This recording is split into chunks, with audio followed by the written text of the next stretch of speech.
Monday mornings are usually the most predictable part of my week. Alarm at 6:30, coffee brewed by 7, inbox full by 8. But that morning something felt off. Not wrong necessarily, just off. Like a room that's been rearranged while you weren't looking. Everything technically in place but still unsettling. Lily was already out of bed when I woke up. That wasn't too unusual. She'd started doing these early morning runs a few months ago, saying they helped her stay grounded with all the client stress. She said it in that way she used to talk about green smoothies or guided meditations, another thing to try, another way to stay in control. But lately, even her routines had felt different. Sharper, calculated, like she wasn't grounding herself so much as disappearing piece by piece into something else. She left her laptop open on the kitchen counter while she got dressed upstairs. That's when I noticed the email. It wasn't snooping, not at first. It was just there. A digital receipt from Uber. Timestamped, 12:17 a.m. Drop-off location, the Whitmore Hotel downtown. Not unusual for a business client, sure. Except Lily had told me she was home by 11:30. Said she had dinner with a finance guy from the Houston project. Her exact words were, "We stayed late at that steak place near the office. Just talking budgets." No mention of the Whitmore. No mention of a second destination. And no explanation for the $184 charge that included a bottle of Moat and room service for two. At first, I rationalized. Maybe she booked the hotel for a client. Maybe it was an event. Maybe it had nothing to do with her. But I knew that hotel. It wasn't one of those downtown towers full of suits and corporate brunches. It was the kind of place you picked for ambience and discretion. Dimly lit bar. Private elevator access to the rooms. Boutique everything. I'd stayed there myself once years ago for a partner retreat. The thought made my chest tighten. Then there was the bracelet. I noticed it that same morning as she stood by the window finishing her coffee. Rose gold, simple and delicate, wrapped around her wrist like a secret. I'd never seen it before, and we've been together long enough that I notice new jewelry, especially something that elegant. New? I asked casually, nodding toward her wrist. She glanced at it and smiled like it hadn't even registered. Oh yeah, client gift. One of the marketing guys sent it over. Guess he's trying to impress. I didn't question it out loud, but I clocked something I hadn't expected. 2 initials, tiny and etched just under the clasp. A.P. I asked myself the obvious. Who gives personalized jewelry to a married colleague? What kind of client initials their gifts like it's prom season? Something didn't add up. I let it go, at least outwardly, but the questions kept growing. Later that evening, we were on the couch. She was scrolling her phone while we half-watched some documentary about bird migration. I wasn't really paying attention until her phone lit up. 3 messages. All from the same contact, Andrew P. She quickly flipped the phone face down, not missing a beat in our conversation. But I'd seen it. Andrew P. A chill slid through me. I didn't know an Andrew P. in her circle. Not from work. Not from our social life. Not from anywhere. The initials. The bracelet. The hotel. I kept quiet. Part of me wanted to believe it was just business. Just work. Just a colleague she didn't mention because it wasn't important. But something about the way she started typing, fast and nervous, while keeping her phone half buried in the couch cushion, made me think otherwise. I said, "Everything all right?" She didn't look up. Just emails. Big deadline this week. Then she opened her work inbox like it was a lifeline. Her body language had changed, shoulders tight, breath shallow. She was trying to redirect the energy in the room, as if burying herself in Outlook would undo the name I'd just seen on her screen. For the next hour, she pretended to be deep in budget reports. I pretended to be watching TV. But I was watching her. I started noticing more. The way she suddenly held her phone closer when typing. The subtle swipe to clear notifications before I could glance over. The new yoga classes she claimed helped her decompress, but somehow never lined up with the studio's published schedule. And then there were the new clothes, delicate, expensive things with tags from boutiques I'd never heard of, tucked in the back of the closet behind her usual workwear.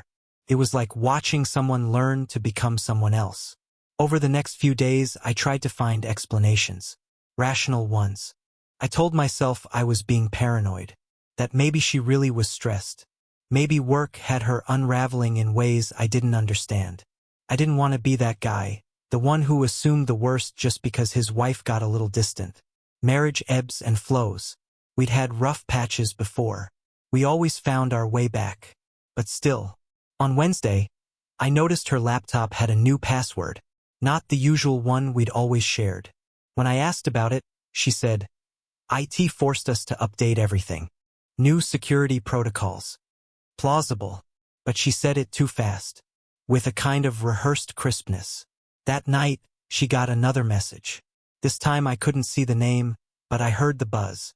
I looked over. She ignored it, just picked up her wine and changed the subject to something about real estate markets. But her fingers fidgeted on the rim of her glass.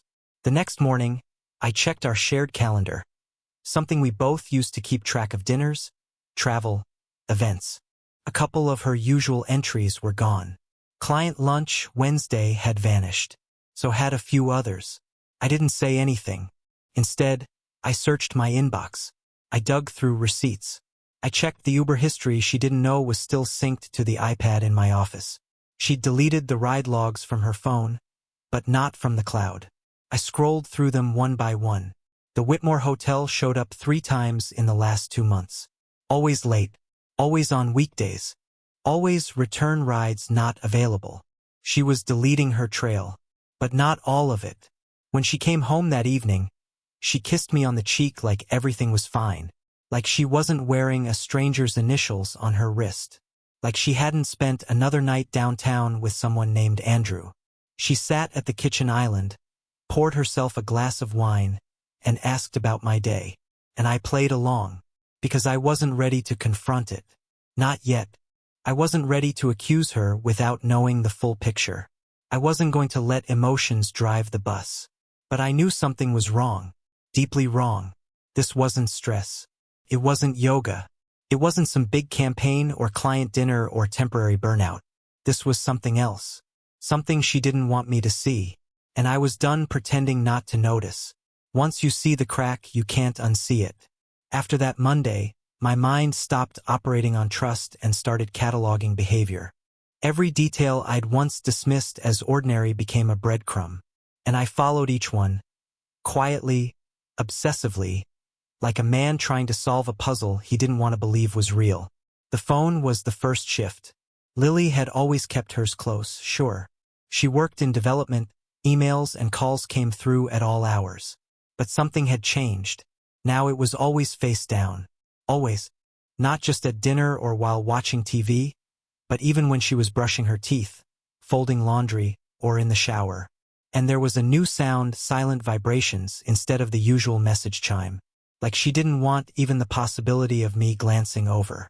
Then came the second number. I noticed it by accident. Her main phone rang while she was getting ready one morning, and I brought it to her. She thanked me, grabbed it, and casually reached for another phone on her nightstand. One I'd never seen before. Sleek. Newer than her work-issued iPhone, and she tucked it into her purse without saying a word. "New phone?" I asked. She hesitated. "Temporary. IT loaner. My real one's acting up." She said it like she believed it, but I've worked in corporate long enough to know IT doesn't hand out personal iPhones without serial tracking, and certainly not without paperwork. That night I Googled the number. It wasn't registered under any business. It was prepaid. Disposable. One of those you pick up at a kiosk and ditch when you're done. I didn't say a word. Instead, I started logging. The next Saturday, she said she was going to a yoga retreat. She kissed me on the cheek, gym bag slung over her shoulder, and left in her usual leggings and tank top. Nothing strange, except Lily never cared about yoga before. She used to make fun of it, called it stretching for overachievers. And then there was the gym bag itself. Packed full, too full for one afternoon of yoga. I didn't open it, but I watched from the upstairs window as she loaded it into her trunk, then drove not toward the yoga studio, but toward the 290 loop that led out of town. The moment she was gone, I checked her yoga app. No classes booked. No retreat scheduled. I waited. Hours passed. No messages. No location updates. She came home that night exhausted, carrying the same bag and a vague smile, saying something about energy work and essential oils. Her hair was freshly washed, her nails done. She looked lighter. I asked how the class was. She said, transformative. She was lying. It was like she'd rehearsed every line. I started noticing other things. The perfume. Something new, subtle and expensive, sandalwood and musk. Not the floral citrus scent she'd worn since our 3rd anniversary. I asked about it once. Sample from work, she replied, shrugging. Not even sure I like it. But she wore it every time she went out without me. Then there was the cologne. I smelled it faintly on her scarf one night when she tossed it on the bed. Not mine. Not anything I owned. It lingered like a whisper. A trace of something I wasn't supposed to notice. Even her wardrobe shifted. Lingerie tags showed up in the trash. Not the kind you'd wear for comfort. Lacy. Expensive. Some still with the tissue paper folded neatly inside like she'd unpacked it elsewhere. I never saw her wear any of it at home. And her passwords changed. Laptop, cloud drive, even our shared Amazon account. Suddenly I didn't have access to anything. Not our travel plans, not our photo backup, not the shared calendar.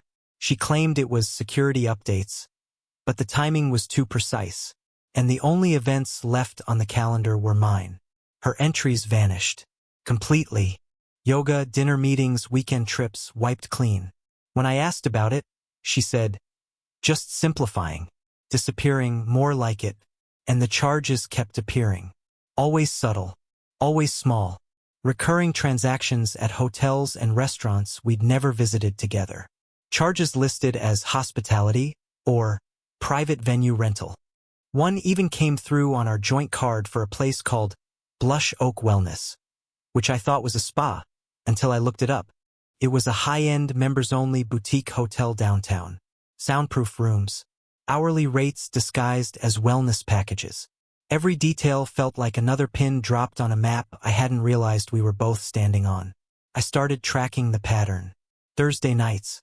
Occasional Mondays. Always when I had client meetings. Always when she claimed she'd be at networking dinners or late review sessions. Same general time windows. Same blocks of silence where messages would go unanswered. One night, I got home early from a meeting she didn't know had been canceled. Her car wasn't in the driveway. No text. No voicemail. No running late. I waited an hour. Then another. Finally, at 9:40 p.m.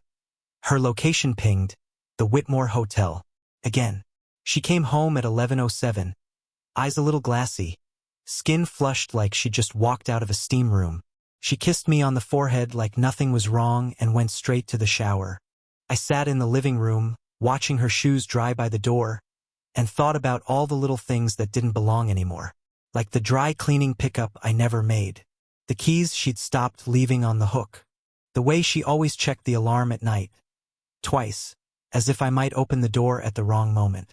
It was all noise at first. But now it was symphony. Loud. Organized. Patterned. And the worst part was, I wasn't even angry yet. Not really.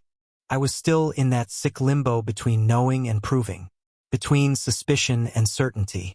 Between the man I was when I trusted her and the one I was slowly becoming. I started checking her trash. Emails. iPad backups. Old browser caches. I became the kind of man who opens file histories at midnight, praying for something innocent and always finding the opposite. Her travel records showed bookings she'd never mentioned. Credit card holds in cities she'd never said she visited. And every time she'd gone to see her sister in Dallas, she'd booked a hotel room, not at her sister's usual zip code, but across town, in a luxury complex known for weekend getaways and wine-tasting events. I ran every charge through a spreadsheet, flagged names, cross-referenced addresses, even hired a data broker to pull metadata from a burner receipt I found in our garage. That's when I saw the name again. Andrew Price. It was listed on a digital invoice. Small print. Under guest services. I Googled it. Got nothing concrete. But then I checked her LinkedIn connections. Buried in the middle of a long list of executives was Andrew P., Senior VP of Horizon Developments. A name I'd seen flash on her phone. A name that matched the initials on the bracelet. A name that now repeated across receipts, calendar gaps, and geolocation blips. I felt cold. Everything clicked. The late-night texts, the changed passwords, the retreats, the hotels, the bracelet, the second number. The way she didn't meet my eyes when I asked simple questions. I wanted to believe there was another explanation, that I was wrong, that I was jealous or tired or just seeing patterns in a storm of bad timing. But I wasn't. I was waking up, and I needed answers, not guesses, not possibilities. Proof. There's a specific moment when suspicion dies and certainty takes its place. A shift so sharp it cuts through the last threads of denial. For me, that moment came in a manila envelope, slid across a polished wood desk, sealed with the quiet finality of truth. It started with a name, Andrew Price. The same initials engraved on Lily's bracelet. The name that kept flashing across Uber receipts, hotel check-ins, and fragments of digital residue she thought she'd wiped clean. I had mapped out every suspicious transaction, every missing calendar entry, and every cryptic phone alert. But what I needed now was something undeniable, something I couldn't rationalize away at 3 in the morning while staring at the ceiling, still hoping I was wrong. So I hired someone. His name was Callum, mid-40s, ex-military, now a private investigator who looked like he hadn't blinked since 2009.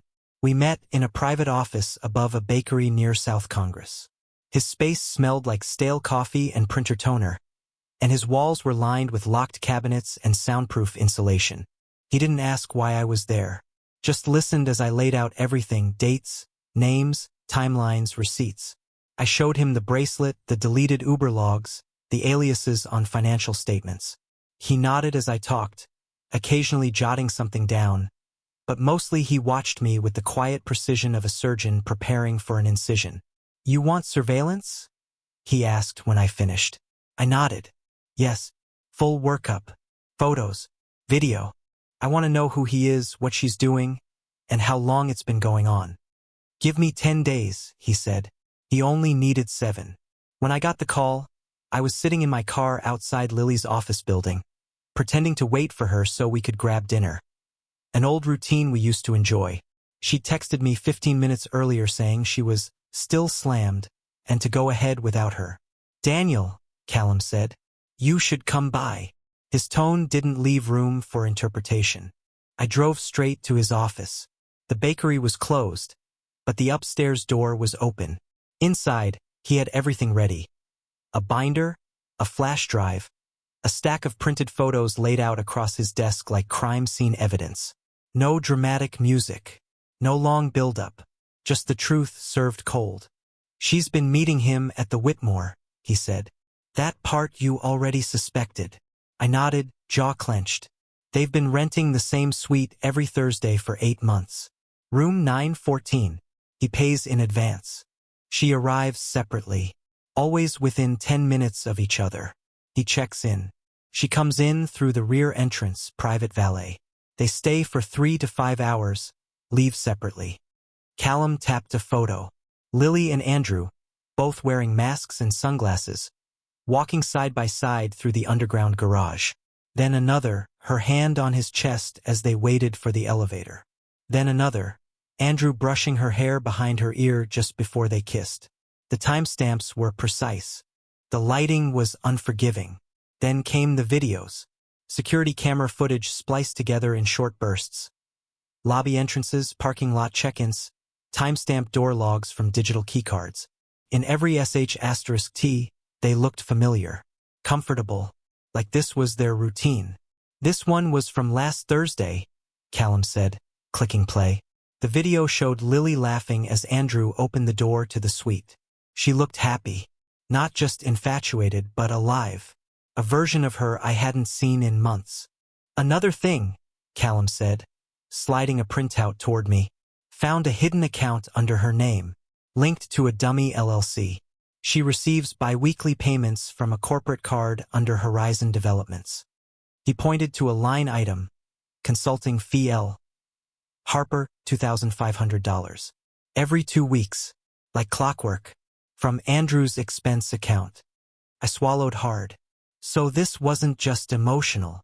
No, he said. He's paying her. Has been for a while. The walls closed in. I took a deep breath, held it, then let it go slowly through my nose. I wanted to scream, but the scream had nowhere to land. Curled up inside me and settled like acid. There's more, Callum added, his voice softer now. We traced multiple travel bookings under that LLC. Lily flew to Denver, Miami, and San Diego under an alias. The tickets were paid through that account. I blinked. She told me she was visiting her sister. He gave me a sympathetic look. She wasn't. I stared at the pile of evidence. Photos of them laughing in bars. Credit card charges from spa hotels. Door logs that recorded every time they entered and exited the suite. Security timestamps. Restaurant bills with wine pairings for 2. Rental car receipts. Copies of encrypted messages recovered from a synced device she hadn't disconnected properly. It all built into something impossible to deny. This wasn't a fling. This was a second life. And I hadn't just been excluded from it. I'd been actively deceived week after week, month after month, while I was home paying bills, making dinner, talking about refinancing the mortgage and trying to plan an anniversary trip to Sedona. I looked down at the images again. Andrew Price, 43, divorced, VP of Development at Horizon. The kind of man who wore tailored suits without effort. Publicly charming. Privately strategic. One photo caught my attention.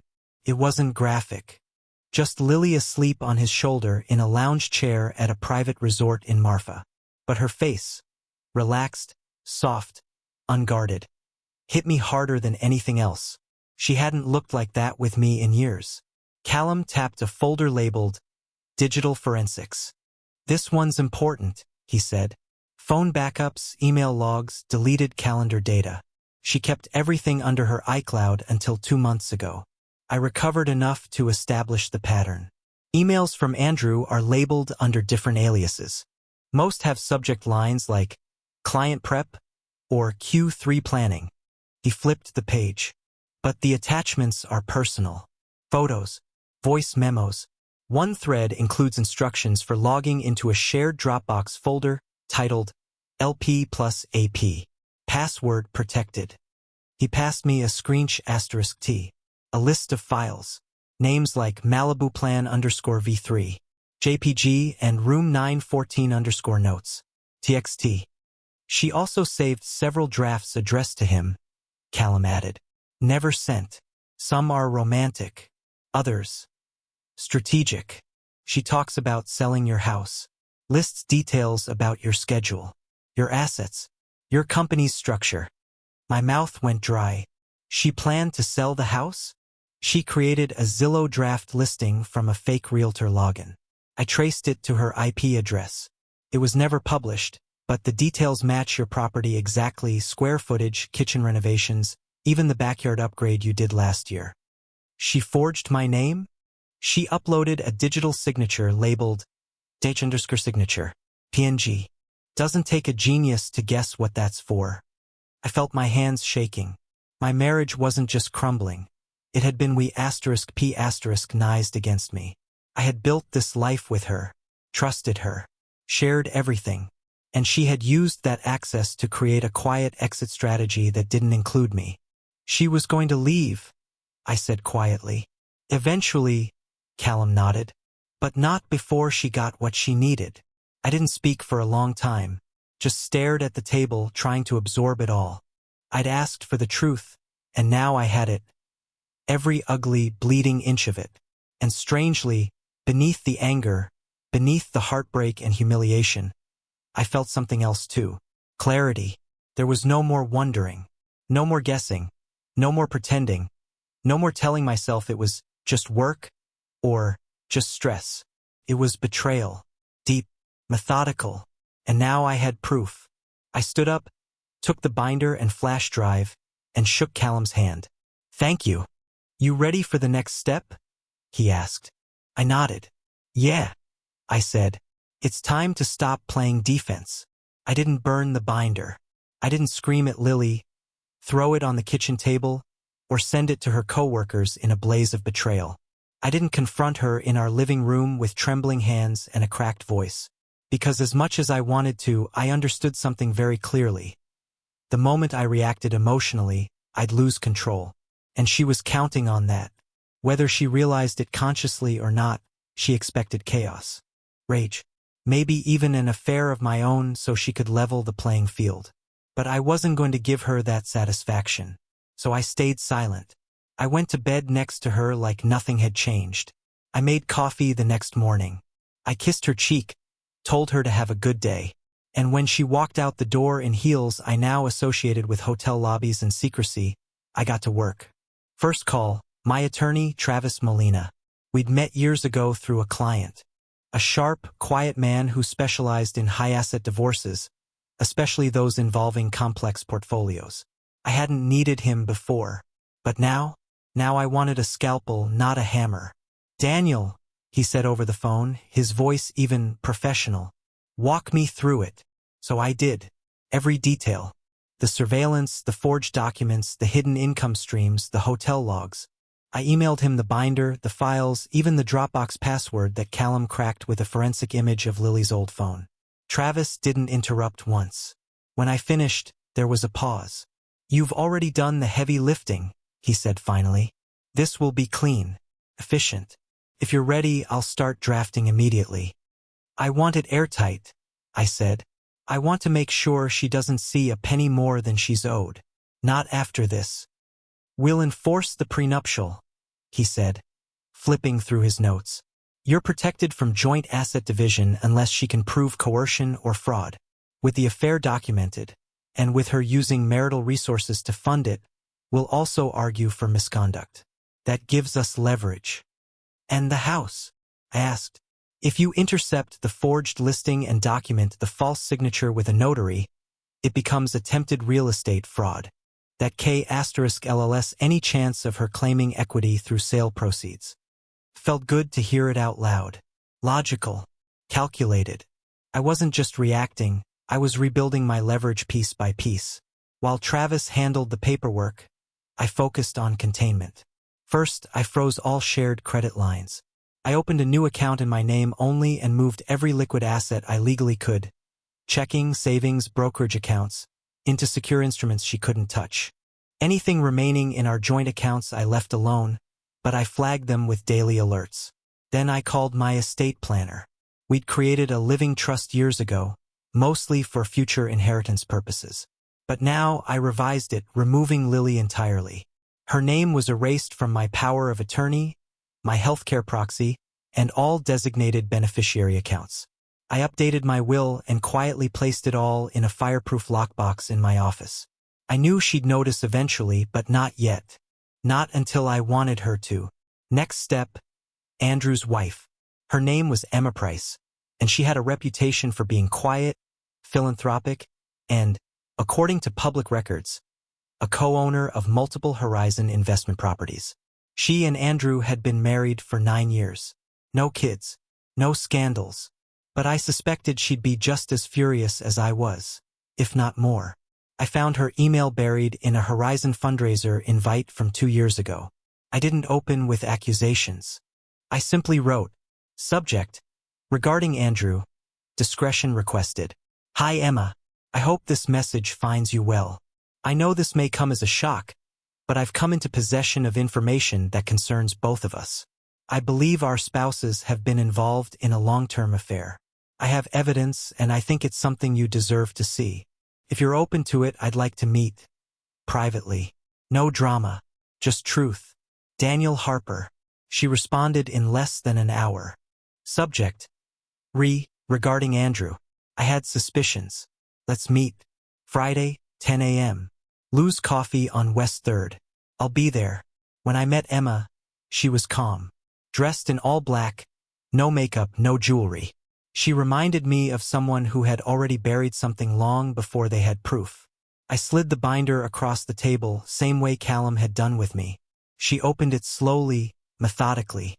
Her expression never changed, just one steady blink after another. "I knew," she said after a long silence. "But I hoped I was wrong." She didn't cry. She didn't rage. Instead, she asked for copies of everything. I offered her a second drive, which she accepted without hesitation. Then she looked up at me, and I'll never forget what she said. "Do you want to make sure they never forget this?" "Yes," I said. "More than anything." She smiled. Not cruelly, just knowingly. "Then let's plan." From that day on, Emma and I became quiet collaborators. We coordinated legal timelines, shared strategy, found our respective pressure points. We agreed to stay invisible for now, but when the time came, we would strike with precision. And while that unfolded, I turned my focus to something else. Horizon developments. I didn't want to take just the affair. I wanted to take the foundation they stood on. I dug into Horizon's public filings. Most of it was generic quarterly reports, investor decks, press releases. But one night, while digging through a PDF dated 18 months prior, I found a spreadsheet tucked in the appendix. It listed collateral for a series of property loans. But something didn't add up. One of the listed assets, Crosswind Towers, was marked as completed. I knew for a fact it had been paused mid-development due to zoning litigation. I remembered reading about it in the business journal. I flagged it. Then another inconsistency. A loan tagged for Evergrove Commercial was listed as repaid in full. But Evergrove's holding company had filed Chapter 11 the same month. The numbers didn't match. The returns were too clean. I sent everything to a friend at the Texas Department of Financial Regulation, anonymously at first, then officially under my name. I submitted a report citing possible violations of SEC disclosure law, misuse of investor funds, and fraudulently inflated asset values used to secure financing. It didn't take long for them to respond. 3 days later, a compliance officer contacted me for an interview. They had opened an active investigation. Meanwhile, Callum delivered another packet. This time, it wasn't about Lily's affair. It was about Horizon's inner workings, obtained through surveillance, open-source intel, and old investor meeting transcripts. Embedded in the findings was confirmation. Andrew Price had been manipulating property values for over 2 years to cover debt on Horizon's balance sheets. I wasn't just dealing with a cheater. I was dealing with a white-collar criminal. And now I had leverage. I documented everything, created backups, sent encrypted copies to Travis, to Emma, and to a third-party escrow account. I even arranged off-site storage with a notary-confirmed log to certify chain of custody. If Lily or Andrew tried to bury any of it, I'd have redundancies in place to make sure it only drew more attention. By the end of the month, every piece was where it needed to be. Lily still had no idea. She came home late, wore the same perfume, still smiled when she sat across from me at dinner and asked how my day had gone. She was spinning lies while the world beneath her was being slowly hollowed out. I had stopped being her husband in my mind. Now I was the architect of her reckoning. The fuse had been lit, and soon it would reach the dynamite. The thing about lies is that they don't just unravel, they rot. Quietly, patiently, and if you watch closely, you can see where the decay spreads. What started as a betrayal in my marriage had grown into something wider, uglier. What Lily and Andrew thought they'd concealed was now shedding pieces, like a structure infested from the inside. And I wasn't just watching it fall apart. I was helping. By the time April rolled around, I wasn't just working with my attorney and Emma Price. I had aligned with regulators, forensic accountants, and a pair of board members at Horizon Developments who were more than ready to jump ship if the timing was right. And then Lily made a move I wasn't prepared for. Not because it was bold, but because it was so stupid. I came home one afternoon to find a glossy real estate flyer on our kitchen counter. It was wedged beneath a takeout menu and a grocery list Lily had scribbled earlier that morning. But there it was, our house, front and center. Beautifully staged photos, a price that reflected the recent kitchen renovation, and a tagline that read, "Private sale opportunity. Inquiries by referral only." I stared at it for a solid minute before I moved. Then I opened my laptop, logged into our property records account, and checked the activity. Sure enough, A listing draft had been submitted 4 days ago. Attached was a digital authorization form bearing a familiar signature. Mine.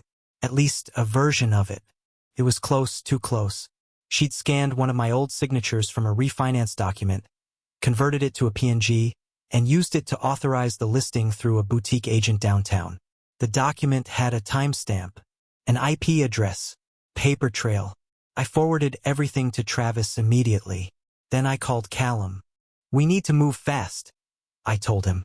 "I've already got a notary ready," he said. "Meet me in an hour." By 6 o'clock that evening, the document had been authenticated as fraudulent. The digital signature was confirmed to be inserted without permission. Travis filed a preemptive cease and desist to the agent involved, and I sent a formal revocation notice to the listing site. Within 24 hours, the post was pulled, the broker was under internal review, and Lily had no idea I was even aware of the attempt. She thought she'd get away with it. That's when I realized something vital. She wasn't just cheating. She was trying to cash out before the collapse. And that collapse was coming fast. Horizon Development